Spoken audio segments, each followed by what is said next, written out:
Fin du programme de quantitative tightening de la Fed. Le fameux QT terminé depuis le lundi 1er décembre 2025. Quel impact sur le marché des changes?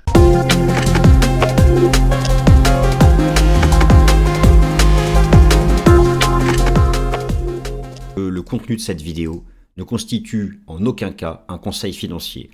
Le contenu de cette vidéo ne constitue en aucun cas un conseil financier. Merci à tous.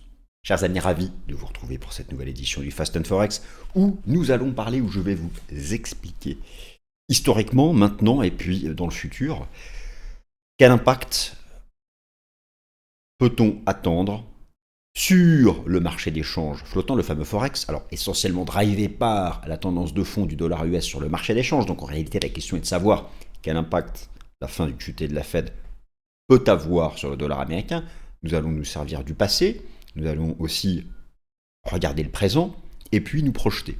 Alors, nous projeter, c'est-à-dire, comme je le fais souvent, faire des scénarios, argumenter, et puis à mesure que le temps va passer, eh bien, nous serons en mesure de voir, de déterminer quel choix aura fait le marché.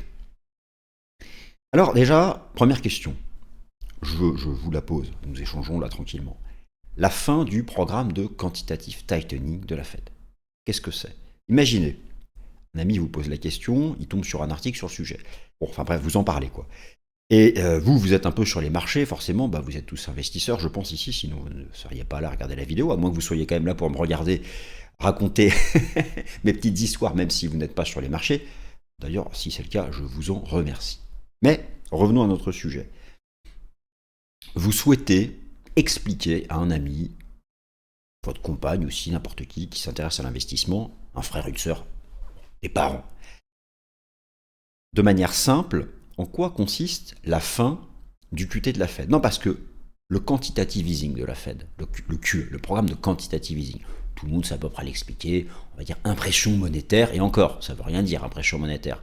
Non, moi je veux que vous soyez capable d'expliquer concrètement ce que c'est. C'est bien marrant, impression monétaire ou fin du programme de quantitative tightening, mais ça marche comment? C'est pas la Fed qui donne de l'argent. Comment ça marche? Par quel mécanisme? Il faut comprendre au moins les bases, sinon à partir de là, si on prend simplement un titre, et puis on a une idée vague de l'impact et qu'on base ses stratégies d'investissement dessus, c'est pas très sérieux, c'est pas très solide, et ça peut mener d'ailleurs à une mauvaise interprétation des choses et donc à de mauvais investissements. Donc, dans cette première partie de cette nouvelle édition du Fast and Forex, je vais vous expliquer en quoi consiste la fin du QT. D'ailleurs, on va voir que ce n'est pas la première fois que le programme de quantitative tightening de la Fed se termine. Il y aura une deuxième partie. Je me relis, mais je suis un peu myope, je suis à la fois astigmate, myope, tout ce que vous voulez. Donc parfois j'avance, parfois je recule, ça dépend des jours. Bon, en plus, j'ai la lumière en pleine face là. Donc, la fin du QT de la Fed, quel impact sur le dollar américain? Alors, quel impact cela a eu dans le passé? La fin du QT, mais aussi le début du QT, et même le début du QE. Alors, déjà, là, on en arrive à un point dans la réflexion. La fin du programme de quantitative tightening, c'est différent de l'engagement d'un programme de quantitative easing. Et c'est encore très différent du début d'un programme de quantitative tightening. D'accord? Donc là, nous sommes depuis lundi dans la fin d'un programme de quantitative tightening.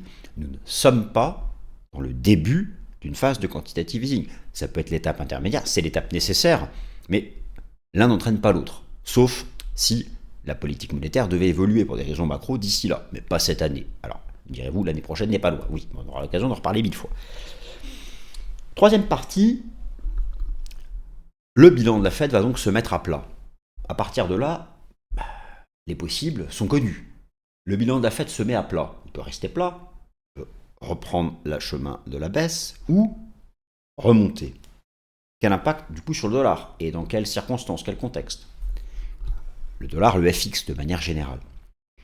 Quatrième partie, je vais vous montrer qu'au stade actuel, avec les données qui sont à ma disposition, rappelez-vous, le shutdown a mis en retard toutes les datas, et notamment les datas de positionnement institutionnel. Je vais être en mesure, là, alors, il y a encore au moins un mois de retard. Chaque semaine qui passe, il y a un rattrapage. Donc là, j'ai à peu près les données jusqu'au 2 tiers d'octobre, et pour le moment, les institutionnels ne passent pas à l'achat sur le dollar. D'ailleurs, le dollar n'a pas franchi de résistance. Rappelez-vous, j'ai traité le sujet la semaine dernière, le fameux chemin, la fameuse croisée des chemins techniques, le niveau pivot n'est pas dépassé. Pour l'instant, on n'est pas dans le bis repetita de la seconde année du premier mandat de Trump. Ce sera peut-être le cas d'ici janvier, mais pour le moment, le niveau technique, le signal n'est pas donné. Alors justement, le QT de la Fed s'arrête. Est-ce que d'après vous, la fin du programme de quantitative tightening de la Fed peut favoriser un breakout haussier du dollar ou pas? Qu'en pensez-vous? Que dit le passé? Que dit le futur? Que dira le futur? On va regarder ça. Mais concrètement, je vous explique. De manière très simple, avant qu'on plonge dans les slides. Les banques commerciales ont toutes, auprès de la Réserve fédérale des États-Unis, un compte dit de réserve. Vous savez, les fameuses réserves bancaires. Les banques commerciales ne se prêtent pas entre elles et ne prêtent pas à l'économie au doigt mouillé en mode open bar. Non, les banques commerciales prêtent parce qu'elles ont des capitaux propres aussi. Les banques commerciales ont une capacité de prêt qui est justement liée à ces réserves qu'elles détiennent auprès de la Banque centrale. Grosso modo, vous prenez les réserves des banques auprès de la Banque centrale, vous y appliquez un coefficient multiplicateur, je simplifie à mort. Vous y appliquez un coefficient multiplicateur, ça vous donne la capacité de prêt des banques à l'économie et elles se prêtent aussi entre elles sur le marché monétaire. Le programme de quantitative easing, ça consiste en quoi? La Banque centrale achète des obligations aux banques, les obligations passent des banques vers la Banque centrale, et en contrepartie, la Banque centrale crédite le montant équivalent sur le compte de réserve de la banque commerciale qui lui a vendu l'obligation. Comprenez ce que je veux dire? Elle crédite la somme sur le compte de réserve de la banque qui lui a vendu l'obligation. Donc, le fait que la Banque centrale achète des obligations à la banque commerciale fait augmenter les réserves bancaires et donc permet aux banques de prêter davantage. Alors, de manière très simple, en quoi consiste cette fin du programme de quantitative tightening de la Fed? Durant le programme de quantitative tightening, qu'est-ce qui se passe? Vous savez, les obligations arrivent à échéance. Lorsque les obligations arrivent à échéance, donc elles sont remboursées, la Fed reçoit l'argent, et elle ne réinvestit pas cette somme d'argent. Elle ne la réinvestit pas. Si elle ne la réinvestit pas, eh bien l'écriture qui avait été passée sur le compte de réserve des banques commerciales auprès de la Fed au moment du programme de quantitative easing est effacée. C'était ça le principe du programme de quantitative tightening. À chaque expiration des obligations, l'écriture passée sur le compte de réserve, les réserves des banques diminuaient avec le bilan de la Fed. Eh bien, la fin du programme de quantitative tightening consiste justement à mettre fin à cette diminution du bilan de la Fed qui s'accompagnait donc d'une diminution parallèle des réserves des banques auprès de la Fed. En clair, le bilan de la Fed se met à plat, les réserves bancaires se mettent à plat. Donc, la fin du QT est une neutralisation du bilan de la Fed. Et en fait, il commençait à y avoir des pressions sur le marché monétaire, et notamment la façon dont les banques se prêtent entre elles, et la Fed voulait donc mettre une fin à cette baisse des réserves bancaires. Voilà, la liquidité en dollars, si vous voulez, va se mettre à plat. Attention, la liquidité en dollars ne va pas rebondir. Alors ça, il y a plusieurs cas de figure qui sont possibles, et c'est justement ce dont on va parler dans cette nouvelle édition du Fast and Forex. Du programme de quantitative tightening de la Réserve fédérale, quel impact sur le marché des changes? Chers amis, installez-vous confortablement, je déclare la session ouverte. La session étant ouverte, le rideau s'ouvre. Le plan, je viens de vous le donner à l'oral, il y aura donc 5 parties. Le plus important, chers amis, est donc de bien comprendre que depuis ce lundi 1er décembre 2025, la fin du programme de quantitative tightening de la Fed est actée. Donc ce programme de quantitative tightening avait commencé en 2022. Et donc, vous avez bien compris le mécanisme. Si le QT s'est arrêté depuis le 1er décembre, les obligations qui arrivent à expiration, rappelez-vous que pendant le QT, le principe était de ne pas réinvestir ces fonds. Et donc mécaniquement, bilan de la Fed et réserves bancaires diminuait. On parle là de la liquidité en dollars. Eh bien, le QT étant terminé, lorsque l'obligation arrive à expiration, la Fed va réinvestir la somme. La Fed va réinvestir la somme en obligations. Par conséquent, le principe du QT qui consistait à effacer le jeu d'écriture sur le compte des réserves des banques commerciales ne se fera plus. Il va y avoir donc une mise à plat de la liquidité en dollars, une mise à plat du bilan de la Fed et des réserves bancaires. Voilà donc quel est le principe. Alors, l'histoire l'histoire est toujours riche d'enseignements, surtout en analyse des marchés financiers, puisque les patterns se répètent. Pas à la journée près, pas à la semaine près, mais lorsque les fondamentaux coïncident, souvent l'action des prix peut coïncider. Il n'y a pas beaucoup d'exemples passés. En réalité, la politique monétaire non conventionnelle de la Fed a commencé en 2008, la crise financière à l'époque, la crise des subprimes, la faillite de Lehman Brothers, etc. Il faut bien distinguer l'engagement d'un programme de quantitative easing, de l'engagement d'un programme de quantitative tightening, de la fin d'un programme de quantitative tightening. Il y a dans l'histoire, alors, c'est pas exactement vrai pour septembre 2012, mais nous sommes pas loin de l'esprit de la fin d'un programme de quantitative tightening, puisqu'il s'agissait en réalité plutôt ici de la fin du ralentissement d'un QE. D'accord ? Le principe est le même. Il y a donc 3 exemples. L'exemple donc de septembre 2012, où en réalité la Fed a repris un momentum croissant dans le cadre de son programme de quantitative easing. Août 2019 fut stricto sensu la fin d'un programme de quantitative tightening. Voilà, donc suspendu en 2019. Et donc, depuis le lundi 1er décembre 2025, c'est à nouveau la fin d'un programme de quantitative tightening.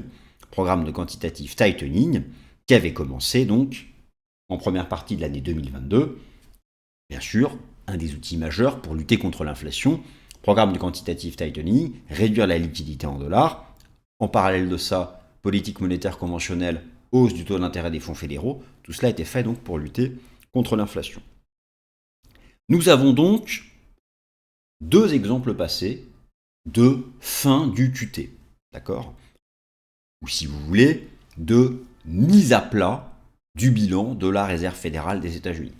Maintenant, ce qui peut être intéressant, c'est de voir quel a été l'impact sur les marchés financiers, et pas seulement l'impact sur les actifs risqués en bourse, pas seulement l'impact sur le marché actions, mais l'impact globalement sur le dollar américain, sur le marché des changes, sur les taux d'intérêt, et sur en réalité toutes les classes d'actifs. Premier graphique que je vous montre, tout simple. Donc, vous avez retenu 3 dates. Septembre 2012, qui fut en réalité donc, la fin du ralentissement d'un programme de quantitative easing, mais en bleu, vous avez le bilan de la Fed. D'accord ? Vous voyez bien donc ici, il y avait donc un ralentissement, il y avait donc une légère baisse du bilan de la Fed. Septembre 2012, fin du QT, reprise de la hausse du bilan de la Fed. Ensuite, à nouveau, mise à plat, point de départ d'un programme de quantitative tightening, fin du QT, rebond du bilan de la Fed, explosion du bilan de la Fed. Attention, là c'est la fin du QT, ici c'est le début d'un programme de quantitative easing. Je vais être de plus en plus précis à mesure que la vidéo va avancer, mais il faut bien distinguer début d'un programme de quantitative tightening, par exemple ici vous avez le début d'un programme de quantitative tightening, ici vous avez le début d'un programme de quantitative tightening. Ensuite il y a sa fin, et l'engagement d'un QE n'est pas mécanique. Mais donc première chose que l'on peut regarder, c'est que grosso modo, la fin d'un programme de quantitative tightening produit, pas le jour même, pas la semaine près, mais sur un horizon de temps moyen-long terme, prochaine semaine, prochain mois, un impact haussier ici sur le S&P 500. Ici, de la même façon, la fin du QT avait produit un impact haussier sur le S&P 500. Là, vous allez me dire, il y a un énorme crash, mais ce fut le crash de la crise sanitaire. Encore une fois, l'évolution du bilan de la Fed est un facteur parmi d'autres au sein de cette conjonction de fondamentaux qui influencent l'économie. Et à un moment ou à un autre, si un fondamental arrive à une nature exceptionnelle comme une crise sanitaire, ça prend le dessus. Et qu'est-ce qui a permis au fondamental violent de la crise sanitaire de cesser son action baissière ? Oui, bien sûr, les vaccins, etc., la réduction de la pandémie, mais qu'est-ce qui avait permis l'explosion du marché action ? Ce ne fut pas la fin du QT, ce fut l'engagement d'un programme de quantitative easing. Programme de quantitative easing, la Fed se met à acheter massivement chaque mois des obligations, et donc chaque mois son bilan augmente, chaque mois les réserves bancaires augmentent, et si les réserves bancaires augmentent, la capacité de prêt des banques à l'économie augmente, la liquidité en dollars augmente. Nous arrivons donc là quand même, depuis ce lundi 1er décembre, c'est la fin du QT. Ça fait longtemps qu'on n'a pas eu, c'est pas un événement anodin si vous voulez, j'ai voulu faire cette vidéo parce que ce n'est pas anodin. C'est un événement finalement assez rare. C'est la 3e fois que le QT se termine depuis 15 ans. Donc voilà, ça va être intéressant de voir maintenant quel impact. Alors le sujet ici, c'est bien sûr le marché d'échange et c'est le dollar. La fin d'un programme de quantitative tightening n'est pas un facteur haussier. Comprenez bien que la liquidité en dollars se met à plat. Nous sommes dans un débat depuis plusieurs semaines quant à savoir si le dollar va faire un scénario de bis repetita, seconde année du second mandat de Trump, la seconde année du premier mandat a été bullish, année des midterms, sélection de mi-mandat. Vous savez que d'un point de vue technique, vous savez où se trouve le dollar. Reprenez ma vidéo de la semaine dernière, mais je vais en dire un mot. Il est sous un pivot technique qui pourrait déclencher, donner sa tendance des 12 prochains mois. Ça peut être bullish si on dépasse le pivot, mais ce n'est pas le cas. Alors forcément, la fin du QT ne va pas aider au choix bullish. Si au contraire, là, la Fed avait enclenché un programme de quantitative tightening, et là maintenant tout de suite, clairement le dollar allait dépasser la résistance. Là, ce n'est pas le cas.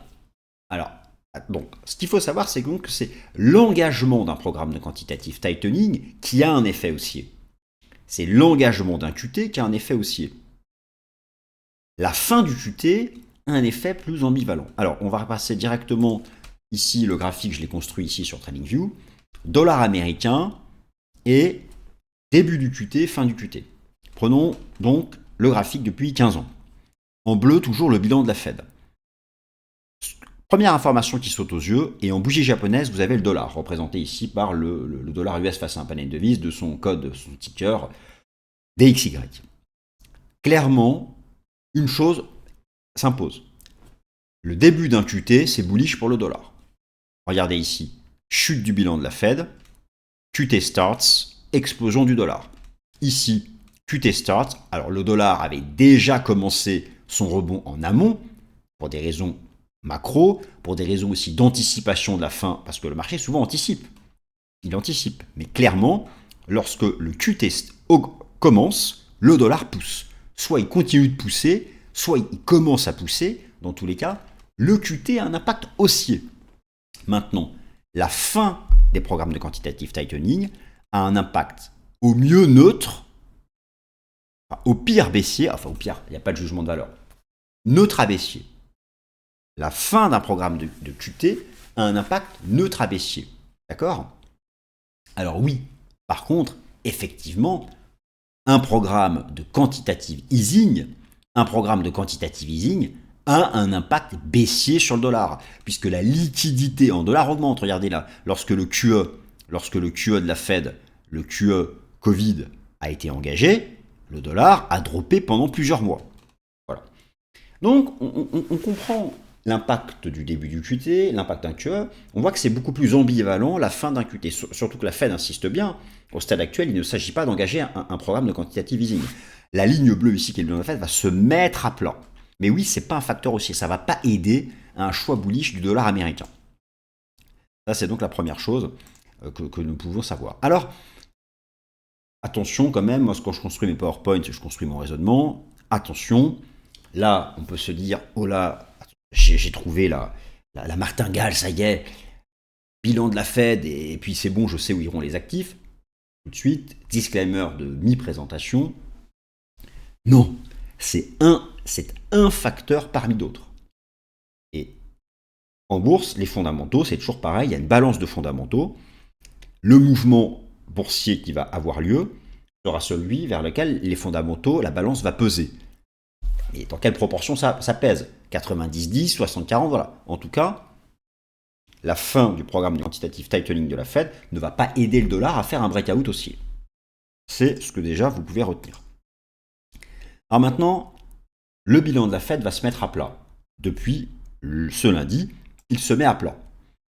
Quelles sont les perspectives et quelles sont les possibilités et en lien avec quoi? J'ai voulu ici passer en revue donc 5 cas de figure. Alors je vous rappelle donc que le dollar, vous savez où se trouve le dollar. Le dollar est à la croisée des chemins techniques.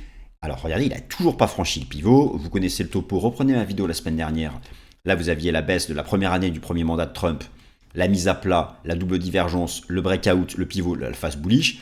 Là, la phase de baisse liée au Covid, la mise à plat, la pattern, la double divergence, le pivot, la phase bullish. La phase de baisse, la mise à plat, les divergences, hop, et il n'y a pas le breakout. Voilà. Retenez une chose, la fin du QT ne va pas aider à faire la même chose. Il y a peut-être d'autres fondamentaux qui vont le faire, mais pour l'instant, ça ne va pas aider. Donc plusieurs cas de figure sont possibles. Je les ai tous rassemblés. Premier cas de figure, le bilan de la Fed se met parfaitement à plat. Nous entrons dans une phase de neutre en termes d'évolution de la liquidité en dollars. La Fed se contente donc de réinvestir les obligations qui arrivent à échéance. Elle ne va donc pas procéder à la destruction de monnaie et les réserves bancaires se mettent à plat. Les réserves bancaires se mettent à plat. Il n'y a pas de nouveaux achats, il n'y a pas de destruction de monnaie. L'impact sera neutre à légèrement bearish pour le dollar américain. En clair, dans ce cas de figure, on peut imaginer finalement que le dollar se maintienne ici en range un certain temps. Oui, parce que à chaque fois, c'est pareil, j'insiste là-dessus. On se dit tendance haussière ou tendance baissière, et on oublie que dans les 2 tiers du temps, les marchés sont en range. Donc là, on a des choses hyper propres, hyper bien construites, de passage de phase baissière à phase haussière, de phase baissière, avec tous les standards de l'analyse technique. Et donc l'on se dit, on va faire la même chose. Là, c'était la première année. Ici, c'était la seconde année du premier mandat de Trump. Mais non, le marché peut faire le choix. Si tout le monde attend ça, le marché peut faire le choix de faire ça. Se mettre complètement à plat toute l'année prochaine. Faire un range ici, pourquoi pas? Pourquoi pas? En tout cas, une mise à plat du bilan de la Fed irait dans ce scénario. Deuxième scénario, la Fed réengage un quantitative easing léger. Un léger quantitative easing. On irait au-delà du simple réinvestissement des MBS et des obligations qui arrivent à échéance. Donc, un petit programme d'achat, notamment pour assurer la liquidité au sein du marché monétaire, ne pas créer de stress bancaire, pas un full QE programme. Là, l'impact, oui, serait légèrement baissier pour le dollar américain. Troisième cas de figure, là, donc il y a vraiment un problème de liquidité, un problème avec le shadow banking, les banques ne se prêtent entre elles, il y a un stress bancaire majeur. La Fed n'a pas le choix, elle réengage un programme de quantitative easing. C'est un scénario profondément baissier pour le dollar américain. Dans ce cas de figure, si le bilan de la Fed devait reprendre une trajectoire haussière, clairement cet impact serait baissier pour le dollar américain. Le dollar ne serait pas en mesure de franchir ici ce niveau pivot et pourrait même revenir chercher ce niveau des 94 points ici, qui fut à l'époque le déclenchement du retournement haussier de novembre 2021. Quatrième cas de figure, bon alors là pareil, le bilan de la Fed se met à plat, monte un peu, redescend, une sorte d'oscillation en fonction donc des conditions macroéconomiques, des conditions de stress bancaire d'un mois à l'autre. Il y aurait là aussi une rédaction neutre du dollar américain, neutre à légèrement baissière. Et enfin, cinquième cas de figure, problème majeur d'inflation, seconde vague d'inflation, les tarifs douaniers commencent, ce qui n'est pas le cas du tout actuellement, c'est même le contraire, créent une seconde vague d'inflation. Bref, stress inflationniste, et là la Fed n'a pas le choix. La Fed n'a pas le choix. Elle doit réengager un programme de quantitative tightening. Elle doit de toute urgence réabaisser la liquidité en dollars parce que l'inflation remonte à 3,5-4%. Et là, autant vous dire que vous aurez un signal à la fois technique et parfaitement justifié sur le plan des fondamentaux, un signal bullish sur le dollar. En cas de réengagement du QT, vous aurez le même signal ici, printemps 2018, et le même signal qu'à l'automne 2021, avec un dollar qui remontera tout en haut. Mais vous comprenez bien que ce scénario est plutôt marginal. Et comprenez bien que là, la Fed ayant mis fin à son QT, s'écarte l'hypothèse de ce scénario-là. Elle s'écarte de plus en plus. Et je m'oriente plus dans ma réflexion vers l'hypothèse d'un trading range que nous n'aurions pas vu depuis longtemps. Alors, peut-être quelques mois avant plus tard, mais vous voyez ce que je veux dire? Dans cette réflexion du dollar et dans cette envie de vouloir répéter ce que fut ici la seconde année du premier mandat de Trump, et là nous allons avoir la seconde année du second mandat, beaucoup jouent ce scénario, attention, la fin du QT de la Fed ne plaide pas donc en faveur de cette hypothèse. D'ailleurs, alors là aussi rappelez-vous, les données du rapport Commitment of Traders sont en retard à cause de ce shutdown, je fais ce que je peux pour essayer de les récupérer, enfin je fais ce que je peux, je me renseigne tous les jours, je vois comment les données arrivent. J'en ai maintenant qui sont à ma disposition Et donc, d'après les données, il y a encore un mois et demi de retard. Hein. Donc, on a rattrapé 2-3 semaines. Mais au stade actuel, la position nette sur les contrats à terme euro-dollar a légèrement baissé. Mais vous voyez ici l'histogramme des positions short euro-dollar, donc on raisonne à l'envers pour le dollar américain, est parfaitement plate. Il n'y a pas d'augmentation. Si les institutionnels se mettaient à acheter le dollar, mécaniquement, ce sont des positions short euro-dollar. Les positions short euro-dollar sont parfaitement plates. Ça, ce sont par contre les données de mi-octobre. Et je pense que d'ici 2 semaines, j'aurai toutes les données à jour. Là, cette semaine, il va y avoir 2-3 mises à jour encore. Pour l'instant, ce n'est pas le cas. Bien sûr, là, nous ne sommes que à mi-octobre. Donc, voilà. Mais en tout cas, on voit que dans les données disponibles, pour l'instant, ce n'est pas le cas. Il n'y a pas de renversement à la hausse du positionnement long des institutionnels sur le dollar américain. Et donc justement, alors sur le plan technique, écoutez, là aussi il faut être factuel, le dollar américain ne valide pas de renversement haussier tant que le dollar US face à un panier de devises, donc le fameux DXY, se maintient sous la résistance des 101-102 points. Donc cette résistance des 101-102 points, déjà tout d'abord je vous remonte le graphique ici en données mensuelles, puisque nous bénéficions d'une nouvelle clôture technique en données mensuelles. J'y ajoute les enseignements du système Ishimoku, et donc vous voyez, hein, sous les 101-102 points, eh bien, il n'y a pas de signal bullish sur le dollar américain. Donc, pour le moment, c'est une phase de range sur le dollar US. Ça, les signaux techniques ne sont pas en retard.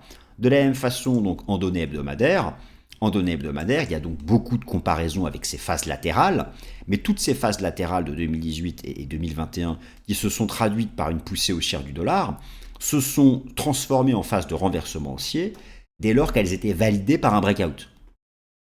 Et là, le breakout se fait attendre. Le breakout n'a pas eu lieu, et là, il n'y a pas d'histoire de données en retard ou pas. Donc d'un point de vue technique, il n'y a pas de signal de renversement bullish. Ça va peut-être venir lors d'une clôture hebdomadaire, ça va peut-être finir par arriver lors d'une clôture mensuelle, mais pour l'instant, ce n'est pas le cas. Donc, sous 101-102 points, eh bien, c'est la tendance baissière de fond qui a toujours le dessus. Et regardez, en données journalières, c'est intéressant. Nous sommes, comme ici, dans ce cas de figure-là, il y avait une tentative de dépasser la moyenne mobile à 200 jours, on est repassé en dessous. Le fait de repasser sous une moyenne mobile à une pente baissière, surtout comme à 200 jours, c'est un signal de baisse. Et là, on est en train de répéter le même schéma.